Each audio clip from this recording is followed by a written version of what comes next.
Halo guys, kembali lagi bersama dengan gua Ricky di Ulasan ID. Kali ini gua ingin memberikan tips ke kalian yang mau ngerakit PC tapi masih bingung karena harga VGA sekarang masih mahal banget ya. Nah, jadi beberapa hari yang lalu gua dimintain sama temen gua buat bikin list komponen PC rakitan dengan spesifikasi ya minimal Intel Core i5 sama RTX 3060. Nah, tentu aja komponen sisa gue cari yang murah namun berkualitas. Secara tidak langsung, ini mungkin akan menjadi jawaban kalian yang punya masalah yang sama dengan temen gue.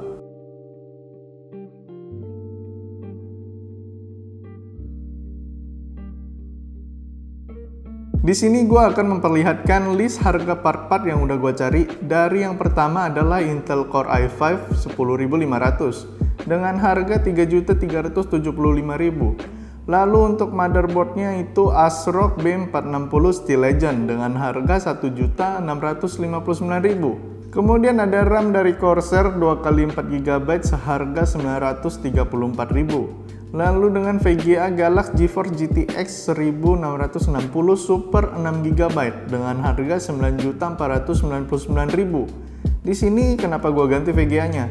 Ya, karena harga untuk VGA RTX 30 ini berada di rentang harga antara 14 sampai 16 juta.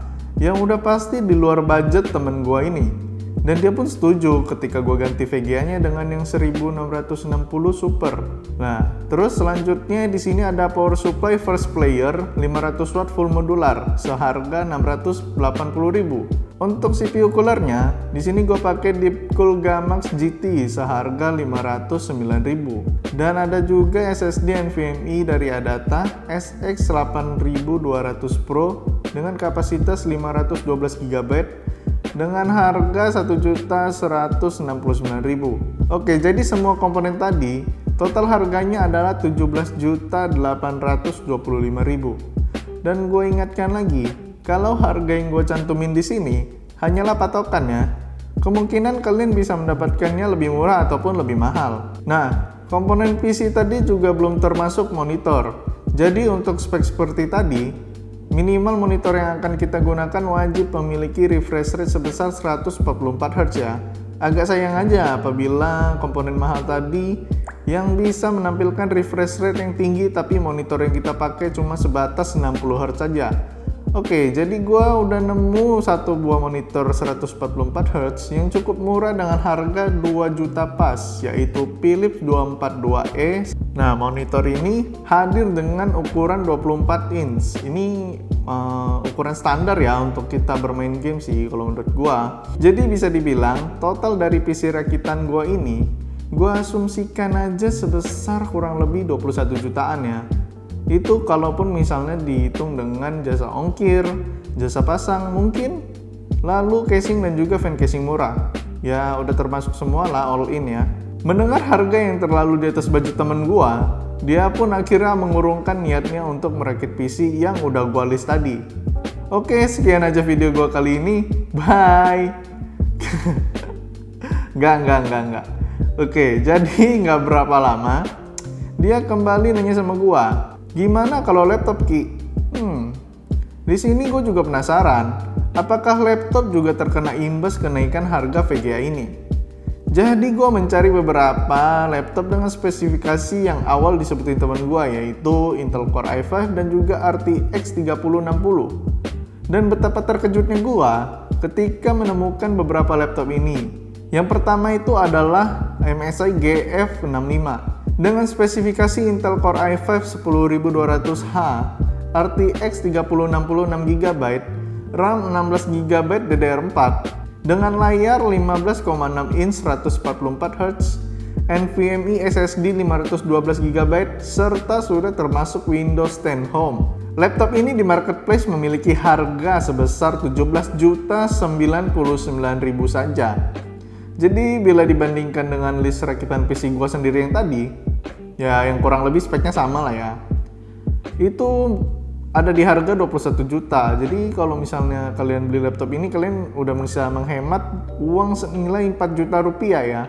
Selain MSI, di sini juga ada laptop dari Acer, yaitu Acer Nitro 5 AN515 dengan spesifikasi yang lebih tinggi pada prosesornya, yaitu adalah Ryzen 7 5800H, RAM 16GB DDR4, RTX 3066GB, dengan ukuran layar 15,6 inch 144Hz, 512GB NVMe SSD, serta sudah include Windows 10 Home juga. Laptop ini memiliki harga senilai 18.989.000. Ya, kalau dibulatkan ya 19 juta lah ya, untuk ongkir dan segala macamnya.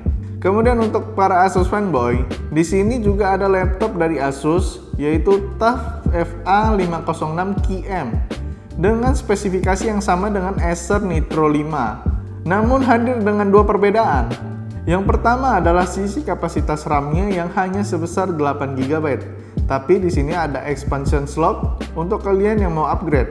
Yang kedua adalah, sayangnya, walaupun pada bagian RAM sudah dipangkas, namun harga dari Asus TUF ini malah lebih mahal daripada kedua laptop yang sebelumnya, yaitu senilai 19.999.000 atau bisa dibulatkan menjadi 20 juta.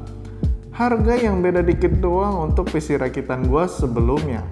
Nah, di sini mungkin ada beberapa dari kalian yang punya budget cuma 15 juta. Di sini ada laptop dari HP Pavilion 15DK1064TX dengan spesifikasi Intel Core i5 10300, RTX 2060 Max-Q 6GB dengan ukuran layar 15,6 inch 144Hz, RAM 8GB DDR4, plus ada slot expansion buat kalian yang mau upgrade. Dengan storage SSD NVMe 512GB. Dulu, sewaktu laptop ini pertama kali dijual, laptop ini berada di rentang harga antara 15 sampai 16 juta, yaitu sekitar 9 sampai 10 bulan yang lalu lah ya. Sekarang harganya udah turun ke angka 14.109.000 rupiah. Ini cocok banget untuk kalian yang punya budget nggak lebih dari 15 juta. Ya, sisanya bisa kalian beli cooling pad ataupun mouse gaming. Oke, itulah beberapa pilihan untuk kalian yang merasa kalau rakit PC udah nggak masuk akal lagi pada sektor harganya. Tapi pasti muncul pertanyaan di kepala kalian nih, kan PC lebih powerful ketimbang laptop. Nah, untuk itu gue udah nyari hasil tes benchmark dan game. Di sini kita ambil beberapa benchmark saja seperti 3D Mark Fast Strike. Pada GTX 1660 Super, VGA ini mencetak skor senilai 14.738 poin. Sementara RTX 3060 Mobile mencetak skor senilai 17.817 poin. Lalu untuk pengetesan gaming bisa kita lihat pada tabel ini.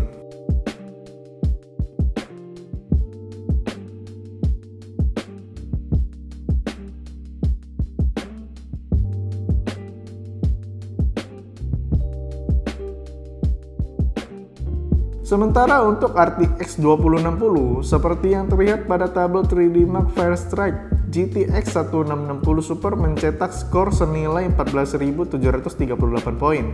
Sedangkan RTX 2060 Mobile mencetak skor senilai 14.690 poin. Dan pengetesan gaming bisa kita lihat pada tabel ini.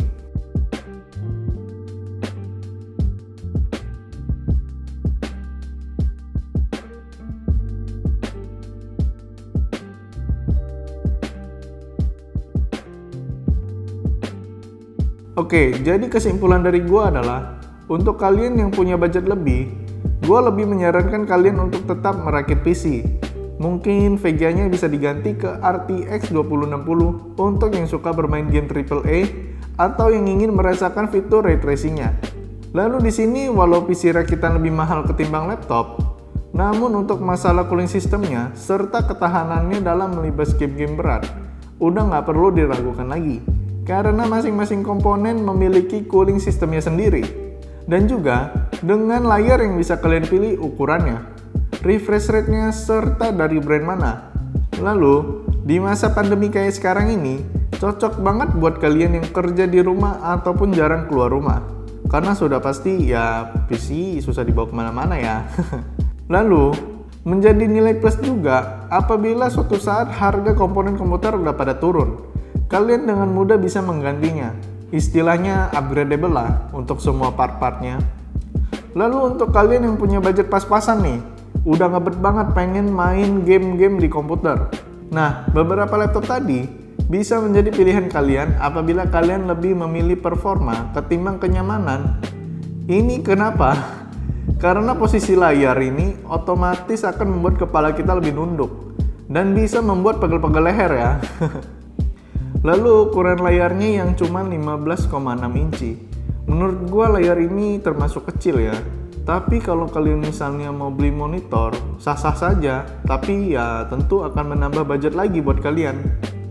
Lalu untuk jangka waktu pemakaian, yang bisa gue bilang ini lebih singkat ketimbang PC. Karena sistem cooling pada laptop yang tidak maksimal mengeluarkan panas yang bisa memperpendek umur laptop. Mungkin beberapa dari kalian punya pendapat yang berbeda. Dan apabila kalian punya pertanyaan, bisa langsung tulis di komentar di bawah. Jangan lupa like dan subscribe untuk video terbaru Ulasan ID. Sekian dari gua Ricky, bye!